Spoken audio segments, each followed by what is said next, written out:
तरीके की परिस्थिति है और क्या क्या चीजें प्रदेश भर में? देखिए, महाराष्ट्र के करीब पिछले 2 दिनों में बहुत बड़े पैमाने पर बारिश हुई है। कई जिलों में रेड अलर्ट और ऑरेंज अलर्ट है और अगले 3 दिन भी अगर हम देखिए 21 तारीख तक विशेष रूप से महाराष्ट्र के आधे जिलों में कई रेड अलर्ट है, कई ऑरेंज अलर्ट है और इसके चलते बड़े पैमाने पर हम लोगों ने जो एहतियात बरतनी है उसके बारे में अभी चर्चा की है। हमारे जो कंट्रोल रूम है उस कंट्रोल रूम से सारे जिलों में जो हमारी यंत्रणा है उस यंत्रणा को अलर्ट दिया गया है।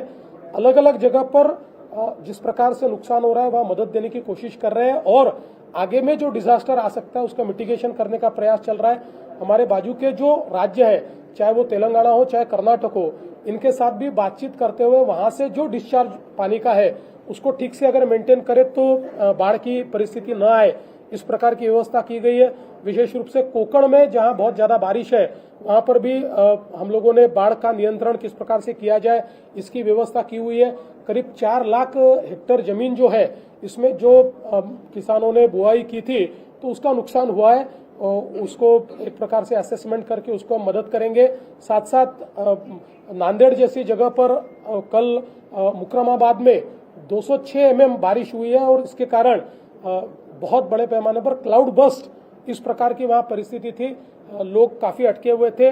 206 लोगों को बाहर निकाला जा चुका है और भी लोगों को बाहर निकाला जा रहा है। एनडीआरएफ की टीम वहां है, मिलिट्री की भी टीम वहां पर पहुंची हुई है। वैसे ही मुंबई में बहुत बड़े पैमाने पर बारिश हुई है।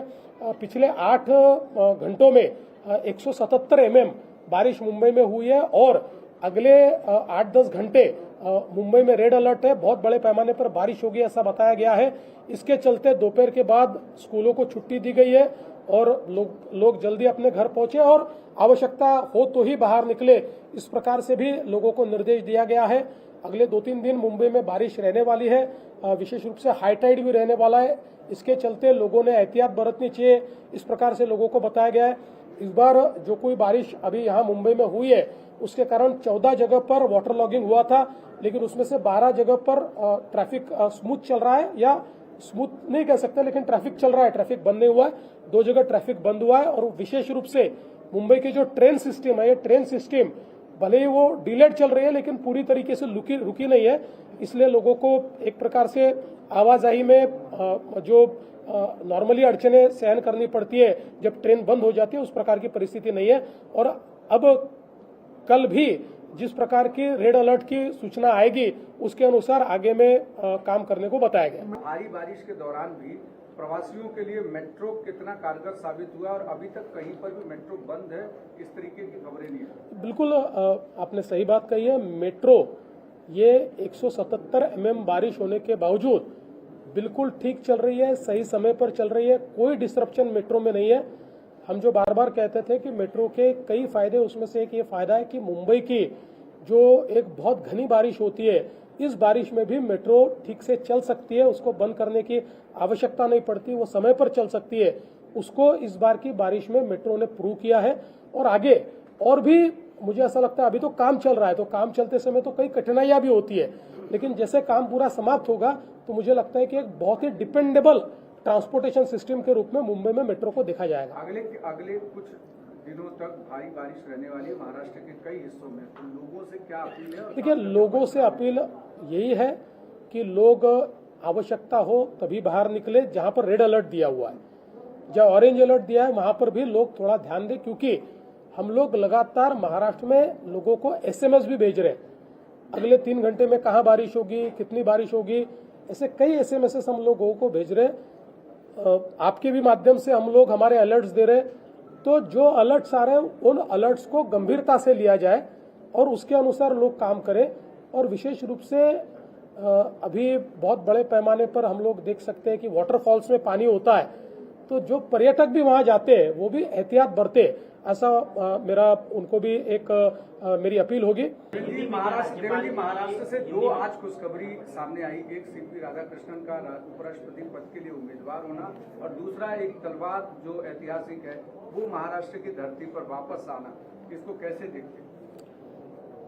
हम सभी के लिए ये बहुत ही हर्ष की बात है कि सीपी राधाकृष्णन जी जो महाराष्ट्र के राज्यपाल है वे अभी उपराष्ट्रपति पद के लिए एनडीए के उम्मीदवार के रूप में नामित हुए हैं। महाराष्ट्र के लिए इसलिए भी ये महत्वपूर्ण है कि भले ही सीपी राधाकृष्णन जी मूल तमिलनाडु के होंगे, पर अब वो महाराष्ट्र के मुंबई के वोटर हैं। मुंबई की वोटर लिस्ट में उनका नाम है। महाराष्ट्र के विधानसभा के चुनाव में उन्होंने मुंबई से वोट दिया है और अब उपराष्ट्रपति का फॉर्म वो भरेंगे तो उसमें आप कहाँ के वोटर हैं इसका दाखिला देना पड़ता है। तो मुंबई के वोटर के रूप में सीपी राधाकृष्णन जी देश के उपराष्ट्रपति का फॉर्म भर रहे हैं। इसलिए मुंबईकरों के लिए और महाराष्ट्र की तमाम जनता के लिए एक बहुत ही हर्ष की ये बात है।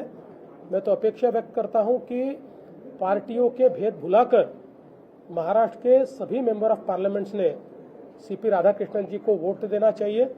और मैं विशेष रूप से अपील करना चाहूँगा, जो महाराष्ट्र की अस्मिता की बात करने वाली पार्टियां हैं उसमें भी विशेष रूप से उद्धव ठाकरे जी की शिवसेना है या शरद पवार जी जिनके राष्ट्रवादी है, ये दोनों नेताओं ने और उनकी पार्टी ने महाराष्ट्र के हमारे राज्यपाल और महाराष्ट्र के वोटर सीपी राधाकृष्णन जी को पूरा समर्थन देना चाहिए। देखिए, मैं निश्चित रूप से मैं दोनों को निवेदन करूंगा।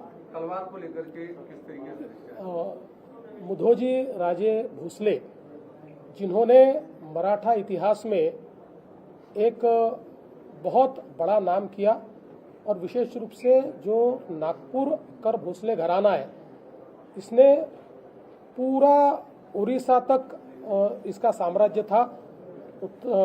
हमारा छत्तीसगढ़ हो, झारखंड हो, उड़ीसा हो, इसका सारा ये जो भाग था ये मराठा साम्राज्य में हिंदवी स्वराज्य में लाने का काम ये मुधोजी राजे और नागपुरकर भोसलों ने किया था।